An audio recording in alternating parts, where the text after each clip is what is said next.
സംസ്ഥാനത്തെ വന്യജീവി ആക്രമണത്തിൽ മുഖ്യമന്ത്രി പിണറായി വിജയന് കത്തയച്ച് പ്രിയങ്ക ഗാന്ധി.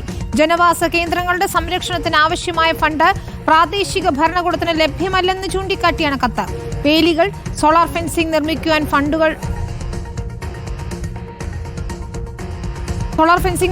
ഫണ്ട് ഉടനടി അനുവദിക്കണമെന്നും കത്തിൽ ആവശ്യപ്പെടുന്നുണ്ട്. നോബൽ മാരിക്കാരനാണ് വിശദാംശങ്ങളുമായി ചേരുന്നത്. നോബൽ, ഇതിൽ വയനാട് MP ഒരു കൃത്യമായ ഇടപെടൽ നടത്തുന്നു. മുഖ്യമന്ത്രിയോട് എന്തൊക്കെ കാര്യങ്ങളാണ് ആവശ്യപ്പെടുന്നത്?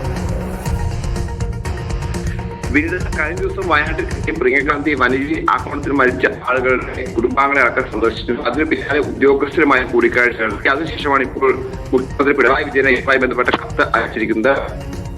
ഈ കത്തിൽ നിരവധി ആവശ്യങ്ങളുണ്ട്. അത് ഏറ്റവും പ്രധാനപ്പെട്ട കാര്യം പറയുന്നത് പ്രാദേശിക ഭരണകൂടങ്ങൾക്ക് ഈ വന്യജീവി സംരക്ഷണം ചെയ്യാൻ ആവശ്യമായ ഫണ്ട് ലഭിക്കുന്നില്ല എന്നുള്ളതാണ്. വേലികൾ, സോളാർ ഫെൻസ് നിർമ്മാണം, അതോടൊപ്പം തന്നെ ഇടകളുടെ നിർമ്മാണം അടക്കമുള്ള കാര്യങ്ങൾക്ക് ആവശ്യമായ ഫണ്ട് ലഭിക്കുന്നില്ല.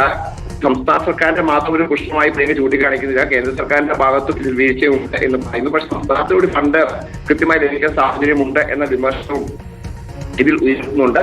അതോടൊപ്പം തന്നെ വന്യജീവി ആക്രമണത്തിൽ മരിച്ച അല്ലെങ്കിൽ കൊല്ലപ്പെട്ട ആളുകളുടെ കുടുംബാംഗങ്ങൾക്ക് സ്ഥിരം നിയമനം നൽകണം എന്നൊരു ആവശ്യം മുന്നോട്ട് വെച്ചിരുന്നത്. അതോടൊപ്പം തന്നെ പ്രധാനമായും ഈ ഫോറസ്റ്റ് വാച്ചർമാർ അടക്കമുള്ള ആളുകളുടെ വേതനം, അതോടൊപ്പം തന്നെ അവർക്ക് വേണ്ട മറ്റ് അടിസ്ഥാന സൗകര്യങ്ങൾ എന്നിവ നൽകണം, RRT വാഹനങ്ങളുടെ എണ്ണം വർദ്ധിപ്പിക്കണം തുടങ്ങിയ ആവശ്യങ്ങൾ വയ്ക്കുന്നു. അതോടൊപ്പം തന്നെ ഈ വന്യജീവി ആക്രമണങ്ങൾ തടയാൻ കേന്ദ്ര സർക്കാരുമായി ചേർന്നുകൊണ്ട് പ്രത്യേക സംഘത്തെ ഉൾപ്പെടെ രൂപീകരിക്കണം എന്ന ആവശ്യവും ഇതിൽ പ്രിയങ്ക ഗാന്ധി പിണറായി വിജയന് മുന്നിൽ വെക്കുകയാണ്. നേരത്തെ വയനാട്ടിലും അതോടൊപ്പം മലപ്പുറത്തെയും ഉദ്യോഗസ്ഥരുമായി പ്രിയങ്ക ചർച്ച നടത്തിയിരുന്നു. ചർച്ച ലഭിച്ച വിവരങ്ങളുടെ അടിസ്ഥാനത്തിലാണ് ഇപ്പോൾ ഇത്തരത്തിലൊരു കത്ത് മുഖ്യമന്ത്രി പിണറായി വിജയന് പ്രിയങ്ക ഗാന്ധി എഴുതിയിരിക്കുന്നത്.